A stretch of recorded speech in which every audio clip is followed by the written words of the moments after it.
Hi, everyone. My name is Suzanne Phan, and I am a pharmacist with the Patent and Exclusivity team, which resides in the Division of Legal and Regulatory Support.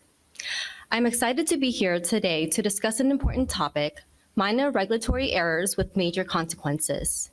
We will cover common mistakes our team sees, especially around P4 certifications, and how missing or late information can impact your application.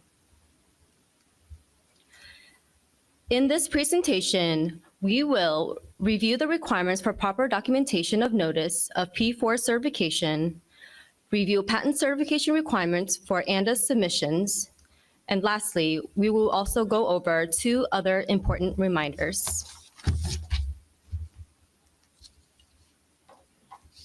Today, I will highlight 3 common issues we often see that can delay FDA action on your ANDA. This isn't a complete list, but these problems come up often, and many of them relate to P4 certifications. One of the common issues we see is missing documentation of notice. In some instances, the required notice was never sent, or it was sent, but proof of receipt, such as return receipt or delivery confirmation, was not submitted. Without this documentation to demonstrate that proper notice was provided, your ANDA is considered incomplete. We also often see notices that are incomplete or contain errors. For example, the notice might omit key information such as address of the NDA or patent owner, or it may be sent to the wrong recipient. This makes it unclear whether the notice was properly given. And lastly, we see a failure to notify the FDA regarding the status of patent litigation. Each of these errors, though they might seem minor, can have major consequences and delay our ability to take timely action on your ANDA. So today, we will go over how to avoid these common pitfalls.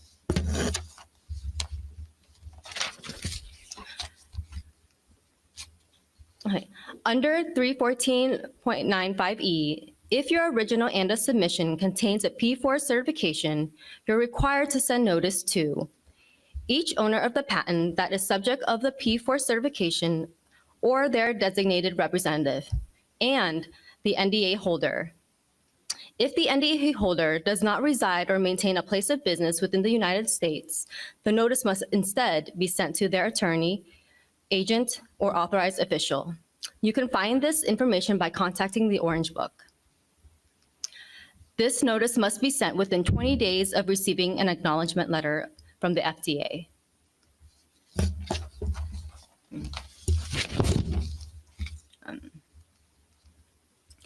Once you've sent your P4 notice, you need to make sure you submit the following documentation.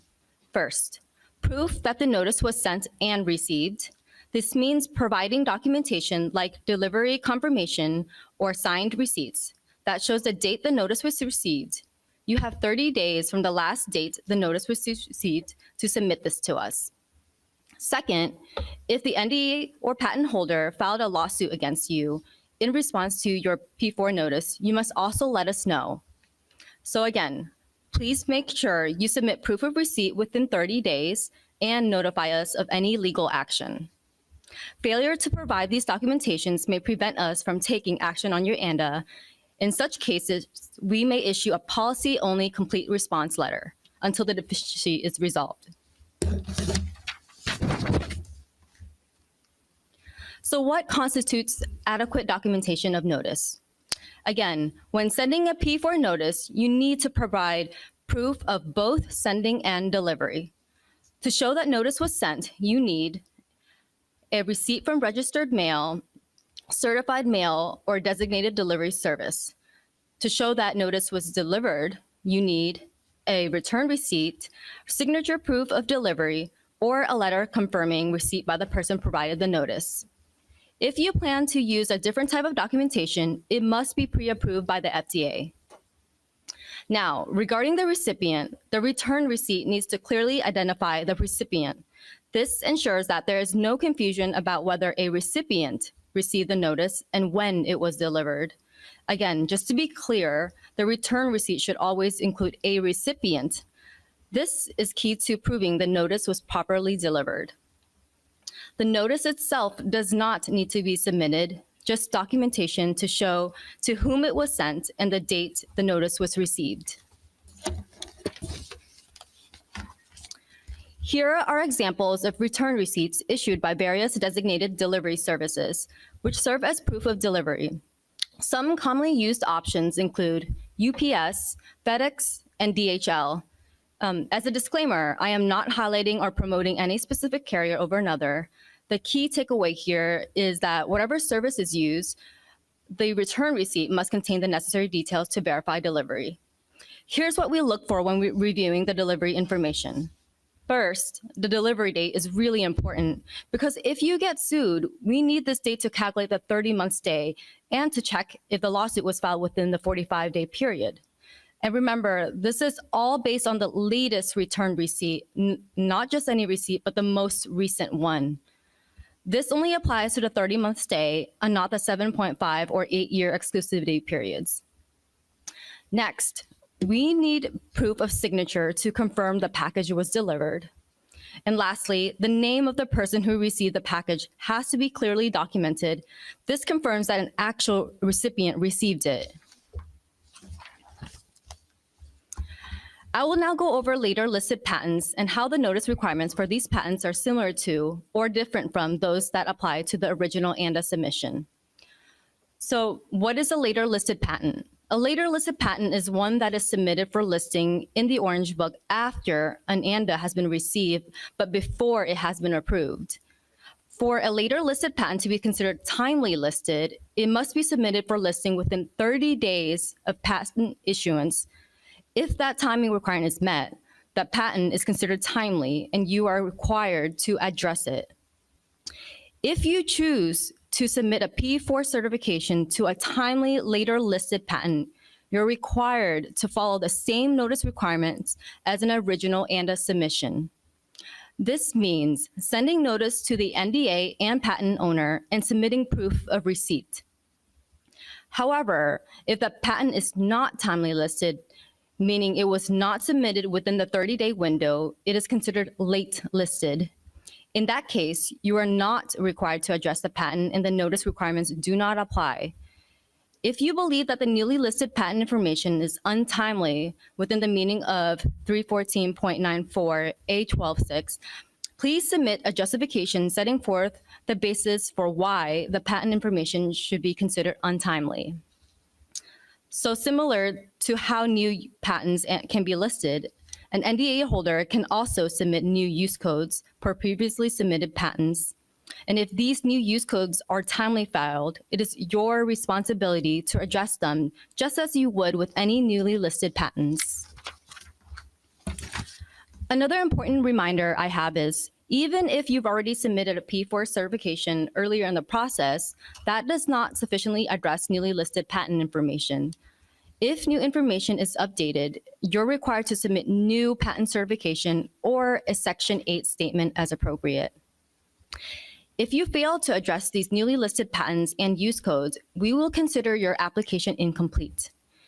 And this can, again, lead to delays in review and approval until you've properly addressed them all. So it's important to routinely check the Orange Book for updates and make sure you provide the appropriate patent certification or statement for all listed patents and use codes. Now, let's look at the key differences in the timing of sending a P4 notice for an original ANDA submission versus amendment related to later listed patent information. Again, a later listed patent is one that is submitted for listing in the Orange Book after an ANDA has been received, but before it has been approved. For an original ANDA containing a P4, you only send notice after we've issued an acknowledgement letter indicating that your application has been received and is considered substantially complete. For later listed patents, the process is different. You must send this notice at the same time you submit your amendment. Also, it's important to note that for later listed patents, a 30-month stay of approval is not available, even if the patent holder initiates a patent infringement lawsuit. So here's the key takeaway. For original ANDAs containing a P4, wait for FDA's acknowledgement letter before sending the notice. For later listed patents, send notice at the same time you submit your amendment, which contains the P4. Why does this matter? Because if you miss the required certification or fail to send notice, we may issue a policy-only complete response letter, and no further action will be taken until the issue is resolved. Now, this brings us to our first challenge question. Which of these is not an acceptable form of documentation of notice? I'll give you a few moments to think about the answer.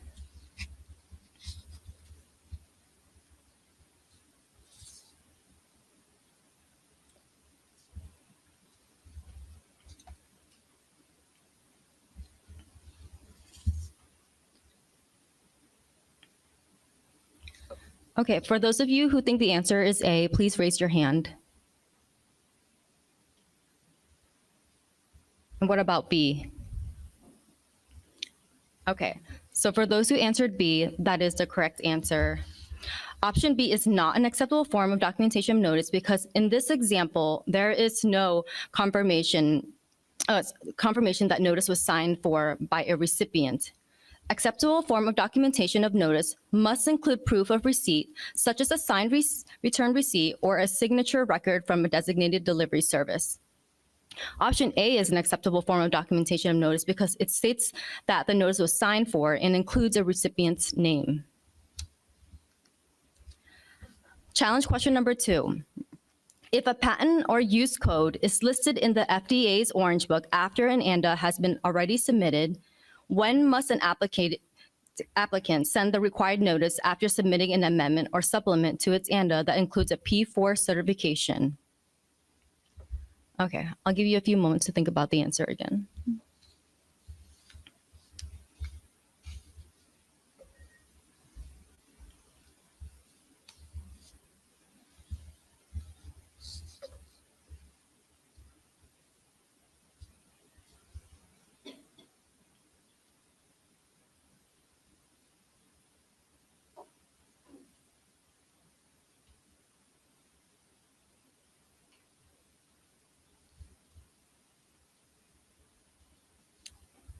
Okay, for those of you who thinks the answer is A, please raise your hand.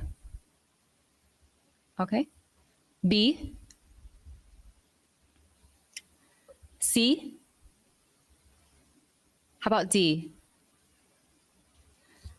Okay, the correct answer is B. For an original ANDA submission containing a P4, you only send notice after the FDA acknowledges your application for filing and determines that it is substantially complete. For later listed patents or use codes containing a P4, you must notify both the patent and NDA holder at the same time you submit your amendment. We will now go over just a few other reminders regarding docket numbers and Form 356H. Under 314.107E21, if a legal action for patent infringement is filed within 45 days of the patent holder receiving a P4 notice, you must notify us within 14 days. A common issue we see is the submission of dummy case numbers instead of the actual civil action number from the complaint. Using a placeholder case numbers causes confusion, slows down our review, and often leads to unnecessary back and forth, something we all want to avoid. So please, always provide the correct civil action number from the original complaint. And even if you later provide a dismissal order that includes the civil action number, we still need the original complaint civil action number to match and properly track the case. On the other hand, if you did not get sued within 45 days, to submit an amendment after the 45-day period has passed to let us know that no legal action was taken. Why does this matter? Because failure to properly notify us can impact our ability to issue tentative or final approval for your application. So in short, always provide the civil action number and not just a placeholder or dummy number. If you get sued, notify us within 14 days. If you don't get sued, submit an amendment after the 45-day period to confirm that no legal action was taken. Who must sign Form 356H? So 314.94A1 requires that all ANDA submissions include a completed and signed Form 356H. The key point we want to emphasize here is that the person signing the form should match with the person designated as the point of contact on the form. Also, anyone signing on behalf of the designated U.S. agent must be identified in the ANDA as authorized to do so.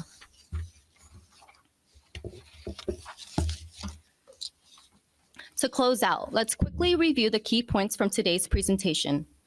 First, if you're submitting a P4 certification, make sure your ANDA includes all the required documentation under 314.95.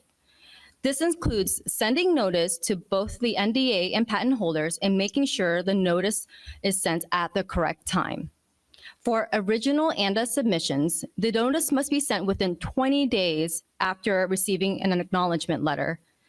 For amendments related to later listed patents, the notice must be sent at the same time as submission. Many of you are doing a great job with sending notice for patents, but don't forget the same process applies when addressing use codes as well. Additionally, once you've sent notice, be sure to inform us and submit documentation showing when the notice was received. And finally, you are required to submit a patent certification or Section 8 statement for every patent listed in the Orange Book for your reference listed drug. This means that your patent certification must be complete, accurate, and kept up to date, especially if new patents are listed or updated while your ANDA is under review.